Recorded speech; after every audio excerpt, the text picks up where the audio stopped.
Welcome back to A Scotch and a Beer with me, Officer Dan. In these episodes, I go over my drama-filled history in my drifting career, if you will. And in this case, continuing the story of motorcycle versus car drift battle 3 in all its drama-filled epicness. So please subscribe. I drop these every single Monday where you'll get little tidbits of what it's like to live the drift lifestyle. Plus, I love you long time. In this episode, post being reiterated into the series, the RB-powered 240SX makes its first appearance. We also rack up nearly 400 noise complaints from the residents of Albuquerque whilst we were filming downtown for 2 nights in a row. But first, a scotch and a beer. Since we're talking about filming locally, I figured it would be fitting to get both a local beer and a local single malt. So let's give them both a try. The beer is going to be the Scotia Ale. So it's basically a Scotch ale or a Scottish ale. My friend John Bullard from back in my BMX days is actually the head brewer over there at Bosque Brewery, so shout out to him. Haven't talked to him in a long time, but if you guys see him, say hello for me. So let's see what this Scotch ale is all about. It's heavy, it's got a lot going on. That is a complicated beer. And it's 8.4% alcohol by volume, so if you want to get tanky on a sixer, whoo boy, this one's going to get me messed up. Scotia's bold flavors and intrepid presence have become a thing of legend. With a deep amber hue and luscious viscosity, this juggernaut is heavy on the alcohol, caramel, and malt sweetness.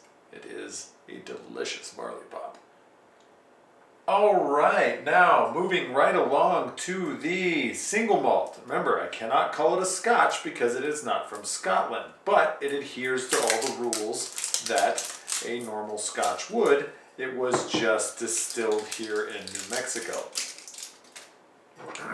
It is called the Colekegan single malt whiskey, done in American white oak barrels, distilled in small batches. This is batch number 13, bottle number 2577. Colekegan is an unabashedly original single malt, double distilled in a pot still. Colekegan is carefully handcrafted mesquite kilned malted barley and Sangre de Cristo mountain water. Patient traditional aging and once used American white oak bourbon barrels marries Colekegan's rich smoke profile with a deep full flavor, resulting in a truly unique and timeless single malt whiskey. This is a Santa Fe distillery. Let's give it a try. I like the bottle, and it's got good presentation, so points for that. You can tell it's a younger scotch because of how fast it dissipates from the sides of the glass. First thoughts is fruity with a strong emphasis on like bananas. For some reason I get a really, really, really strong note of banana. So let's give it a try.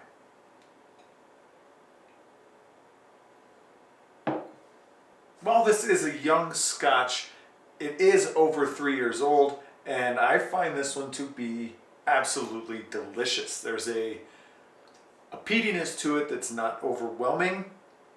It is fruity, but it is a little bit more harsh to the palate. Immediately when you put it in your tongue, you can kind of feel your tongue start to sizzle a little bit, which is an interesting sensation and actually adds to the flavor of this single malt. So pretty stoked on the Colekegan. I'm proud of New Mexico for making such a fine product. Way to go. Now that that's over with, I'm going to rewind a little bit and introduce you guys to the crew of Motorcycle vs. Car Drift Battle 3, because without them, the videos wouldn't happen.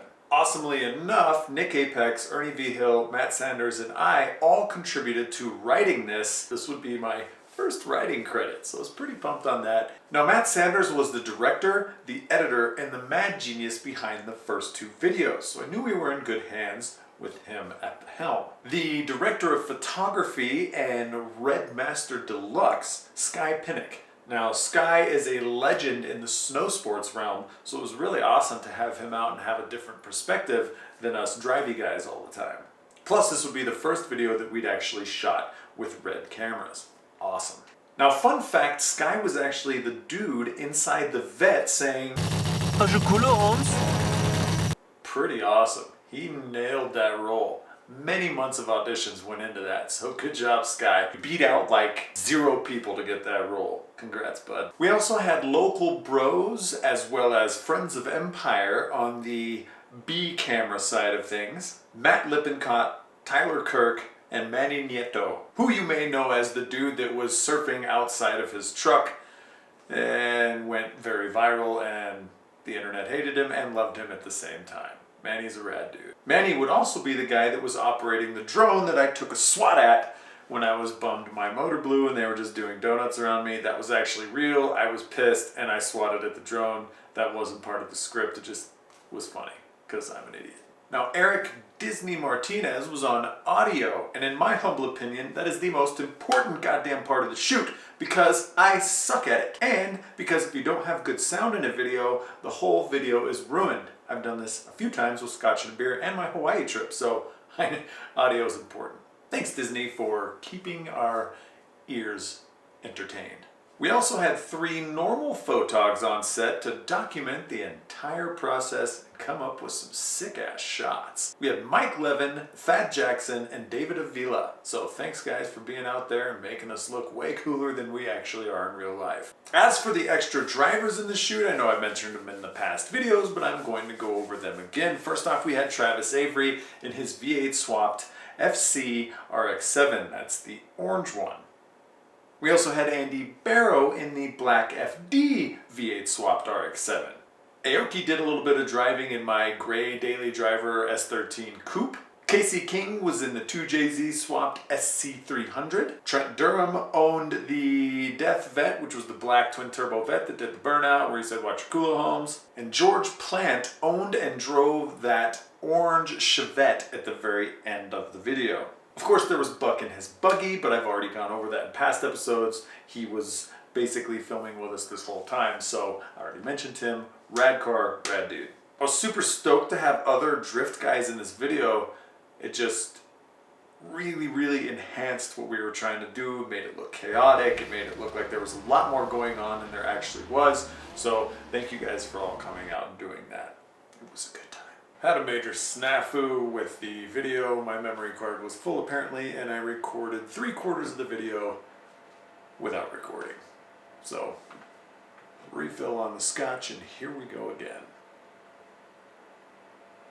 There's so much that goes into the behind the scenes of making a video like this, and those guys being on such a high level of professionalism makes it easy, especially when the show is a shit show 24/7. So, here's to you guys, 1 scotch. And 1 beer. So pour yourselves out your favorite adult beverage of choice and revel in the fact that you are awesome. So now that I've introduced the crew, we packed up all of our stuff. We got tires loaded, tools loaded, cars loaded. We all met up and had dinner beforehand, and we were supposed to head to downtown Albuquerque, New Mexico at around 10 p.m. What would lay out over the next 2 days would be some of the most fun, chaotic, insane, frustrating 2 nights that I've ever had in my entire life. Now, of course, we weren't supposed to tell anybody that we were actually filming downtown, so we didn't. I made all of the guys that were drift guys around us say, hey, don't say anything to anybody. We don't want to overcrowd the spot. We don't want to draw unnecessary attention.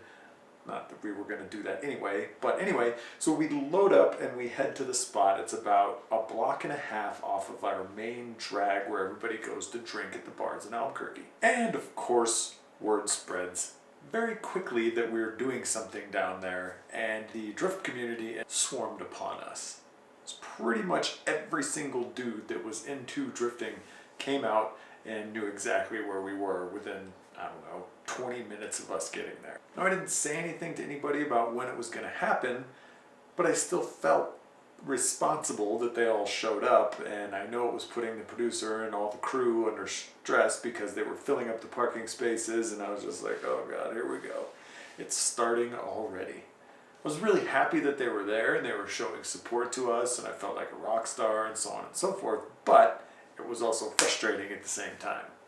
We were also worried about the amount of drunk people that were going to be staggering back to their vehicles whilst we were shooting high-speed cars and motorcycles, zipping through streets, and we were very, very scared that we were going to kill somebody that evening.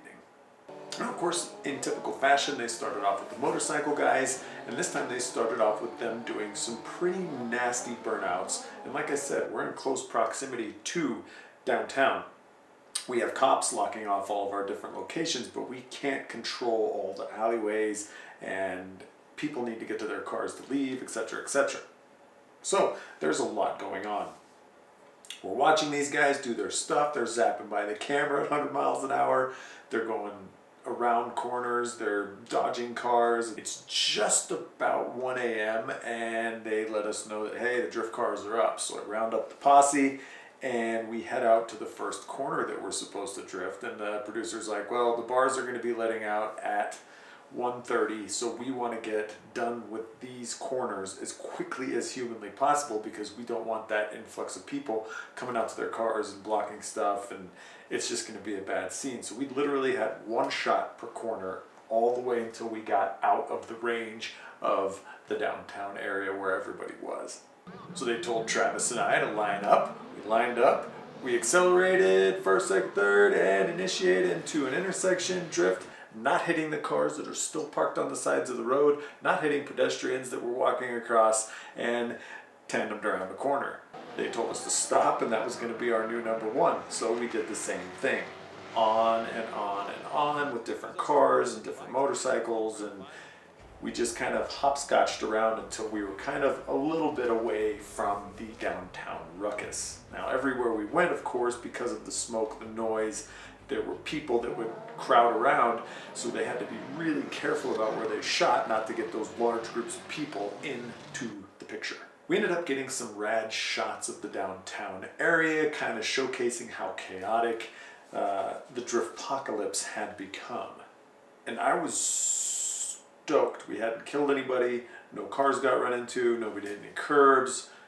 It was going great, and I was drifting downtown legally on a Friday night. B, there were crowds of relatively drunk people watching and cheering us on. And C, as much as I didn't want to have the drift guys there, it was actually really cool to have them there so that they could watch. Plus, we got to hang out with super rad people from 10 p.m. until 6 o'clock in the goddamn morning. We hit probably 10 spots total as we went through, and just right before the sun came up, we did Officer Dan's first dialogue of Motorcycle vs. Car Drift Battle 3. Now, I was exhausted. I wasn't able to sleep the night before, just like always. Before a shoot, I just get really nervous and I can't sleep.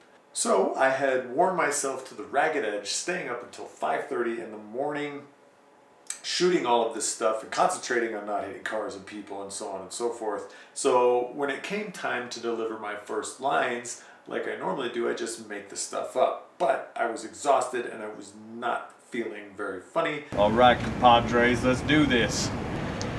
All right, boys, let's go get them. Holy smokes, boys. You seen that? Them's my two friends from a while back. Let's get them. Them the boys that flipped my car over. Let's go get them. The only thing that was worthwhile me muttering was, Hola, amigos. and that was it. We filmed a few other pieces inside the car, but I would end up doing voiceovers for those later because nothing that I said was funny. I was like, oh God, what has happened? I'm broken. But anyway, I was pumped. The car was still running. We tossed it back on the trailer right as the sun was coming up and headed home to catch some much needed Z's. Now I would awake at the crack of 2 p.m. to get ready for the next night's festivities. Coming off of a high of the night before and how awesome that was, I was super, super excited to get back at drifting in downtown Albuquerque. Got tires changed, got gas in the car, made sure everything was good to go, probably topped off the oil because it's an RB, whatever. Headed downtown around 10 p.m. again. This time we were going to base camp around our big convention center.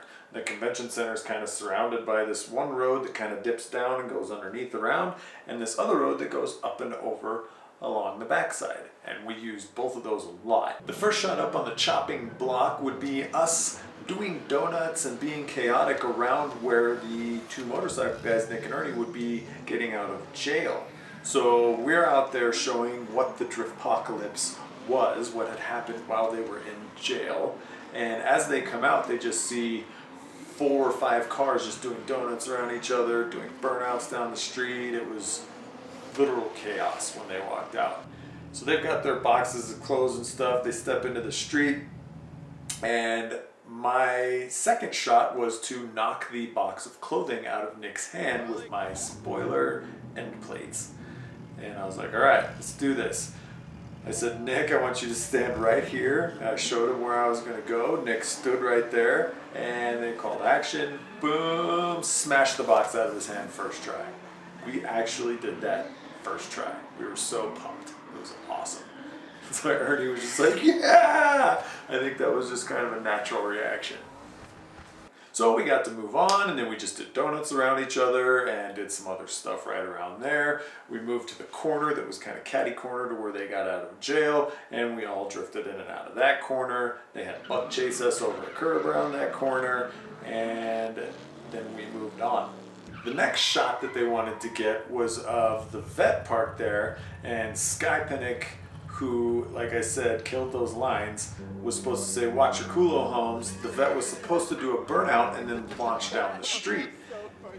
Instead, they delivered the lines, Sky killed it, and the vet couldn't do a burnout. For some reason, they couldn't get it to build boost, or something was happening with the translock. I don't know what was happening, but it couldn't do a burnout.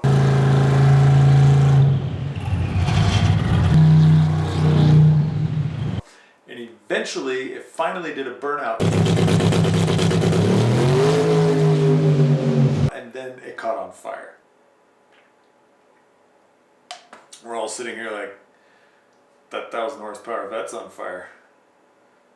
Shit. They got the fire put out, they got the footage of the burnout, and we moved on to the next shots. This would be Nick and Ernie drifting high-speedily underneath an overpass kind of around the front of the convention center. And it was awesome because we got to watch from on top of the bridge, and you could actually see how fast they were going.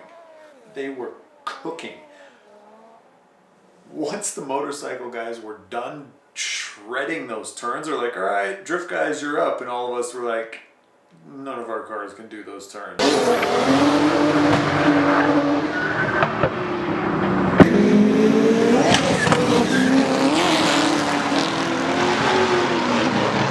Sorry, it's too high speed, kind of uphill. It was, none of us could do it. So we ended up going right underneath where the overpass was, like initiate manjing, and then kind of going into this weird parking lot, in and out, and then back down.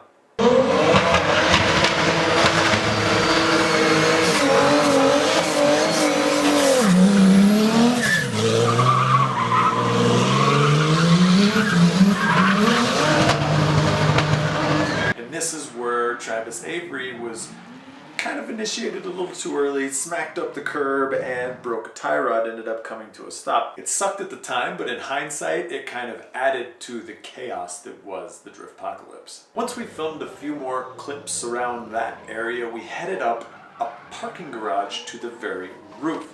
And this is some of the most fun that I've gotten to have, because we were able to hot lap the roof of this thing. And it wasn't just a flat roof, it had a jump to flat to jump, so it was kind of a pyramid shape with a flat top, into a 180-degree turn, kind of kicked to the left a little bit, came out, and then another 180-degree turn and back. So we were just hot lapping this thing over and over and over again. It wasn't going through tires, we weren't overheating, so we just kept sending it, and they were just filming the whole time.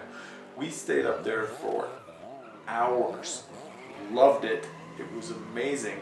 We got so comfortable drifting around those turns, and everybody was getting so good at it that I was able to actually brush Nick's tire with my bumper, which is kind of crazy, probably a little bit aggressive, probably could have sent Nick over the edge of the parking structure, but it's a cool story. Sorry, Nick. Or you're welcome, depending. Anyway, we filmed a bunch of stuff coming in and out of the parking structure because plot-wise, why were we up there? Why did we go in there? Why did we go out of there? It didn't make any sense if we were just up there and then just came back down. So we had to go in and then we had to come out. All of us, all the drift cars, plus Buck, plus the motorcycles. It was weird. But, you know, hey, all those clips made it into the video, so whatever. The next shot would be on the direct other side of the convention center. And it would be this big long bridge into an intersection which was a tight right-hander that split into one lane this way and one lane this way. I think this was probably my favorite scene, my favorite spot, my favorite action, my favorite thing that we did those 2 nights. It was the highest speed we got to go. It was this up over this hill, then crazy long slide against the curb out into an intersection that had whoop section because it was really rough because it's Albuquerque, and then blasting down the opposite direction of traffic while the 2 motorcycle guys split a median that was there and just had to time that right. Had all the other drift guys in tow. It was my favorite sequence of the whole show. We reversed and did a few shots going the other way into there. We blasted through the intersections. We filmed a bunch of little B-roll stuff in that area. And it was at this point that the cops had let us know that there had been over 400 noise complaints over the past 2 nights from midnight until 6 a.m. So that's like 200 complaints a night. We were all feeling a little bit proud. I don't think we're going to be able to beat that record, but I'd be happy to try. Now, once we were done there, we moved over all the way to the other side of the bridge where we were supposed to film us going to that shot. So we were supposed to kick left at an intersection that kind of T-boned into that where the bridge went up and over. We were going to all drift that corner and then blast up and over this bridge as fast as our cars and motorcycles could go, which was screaming. We did a practice, it looked pretty good, so we set up to film. We did a few takes, but they weren't going well. Either the bikes would mess up on the drift through the corner, or the cars would mess up through the drift on the corner, or the bikes would be way too far ahead because they were so much faster than us, or anyway, stuff kept happening on the takes and we had to keep redoing it. All of us were tired at that point, so I'm sure that was a big factor in this last sequence. So on the 3rd or 4th take, we're going through the intersection. Nick looks like he's gonna high side. He's got 2 feet off the bike. I am very, very close to him, full sideways. If he would have fallen off the bike, I would have ran him or his bike over, and it would not have been a good scene. So I shut it down, basically slamming on the brakes. They take off up over the bridge, not knowing that we didn't go anymore. And I just kind of creep up the ramp and I pull way over into the right lane, and I'm going to start initiating a U-turn. And as I'm going to get the U-turn going, Kasey King decides for some reason to blast out from behind me and then just smashes into my front wheel. Now, because the steering wheel was turned, and of course I wasn't expecting to be hit by a car, it grabbed my thumb and broke it. Broke my thumb in the steering wheel and broke my suspension components, broke a tie rod, broke a knuckle, broke my fender, broke a wheel. We were just like, oh my God. In hindsight, it turned out to be really good because it made it look like Officer Dan was blocking everybody from chasing the motorcycles because he wanted them all to himself. So plot-wise, it ended up working really well. So thanks, Kasey, for smashing into my car for no reason. But right then and there, I was angry. I was pissed that I now had to work on the car again because we had like 3 more days shooting at the racetrack, and I was just like, oh my God, I don't want to do this. The car worked fine. Ugh. I just figured that if we were all going slow and not blasting over the hill, that they would know that, hey, something's wrong. We're going to turn around and reset, go back to 1. Apparently they didn't get the memo from my mind bullets, and shit happens. It's part of filming. Shit happens. I now had a little bit of whiplash, a broken thumb, and a car that wouldn't move to save its life. We had to call a tow truck at around 5:30 in the morning. The sun was fully coming up. At this point, we actually were blocking traffic because it was a car accident.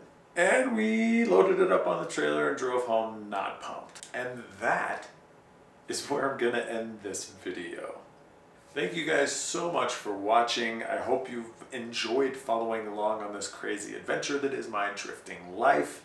I appreciate every single view, comment, like that you give. If you guys want to hear me talk about anything specific, throw me a bone. Give me a comment in the video and I'll probably talk about it. I'm pretty good at rambling on. Anyway, I'll see you all next Monday for the continuation of Motorcycle vs. Car Drift Battle 3 filming, where the shit show continues. This has been Officer Dan. I love you.